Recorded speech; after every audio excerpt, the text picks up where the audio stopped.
கிடைத்திருக்கும் முக்கிய செய்தியை பார்த்து வருகிறோம். செந்தில் பாலாஜி ஜாமீனை ரத்து செய்ய கோரும் வழக்கில் தமிழக அரசு பதில் அளிக்காததற்கு உச்சநீதிமன்றம் கண்டனம் தெரிவித்திருக்கிறது. இது குறித்த கூடுதல் விவரங்களோடு இணைகிறார் நமது செய்தியாளர் சுசித்ரா. சுசித்ரா, விவரங்களை பதிவு பண்ணலாம்.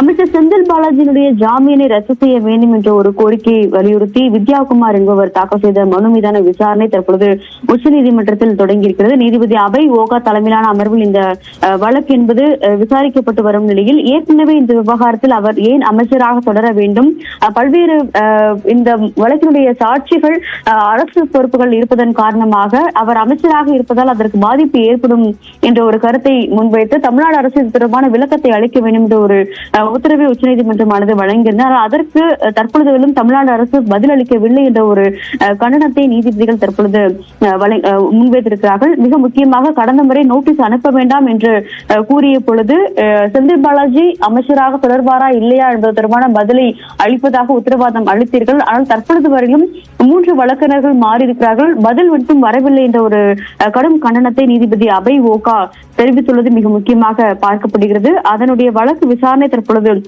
நடைபெற்று வருகிறது. மிக முக்கியமாக மனுதாரர் தரப்பிலும் அமலாக்கத்துறை தரப்பிலும் அமைச்சர் செந்தில் பாலாஜிக்கு ஜாமீனை ரத்து செய்ய வேண்டும், அவர் பல்வேறு அரசு பொறுப்பில் இருப்பதன் காரணமாக உயர் பதவியில் இருப்பதன் காரணமாக சாட்சியங்களை இன்ஃபுளுயன்ஸ் செய்வதற்கு வாய்ப்புள்ளது, அவருக்கு பயந்து பல்வேறு சாட்சியங்கள் நீதிமன்றத்திற்கு வர மறுப்பதாக அமலாக்கத்துறை தரப்பு எழுத்துப்பூர்வமான ஒரு பிரமாண பத்திரத்தையும் தாக்கல் செய்துள்ளது.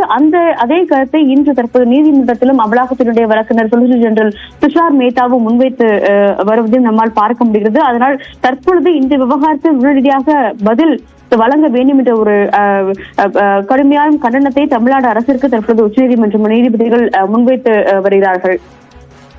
விவரங்களை வழங்கியமைக்கு நன்றி சுசித்ரா.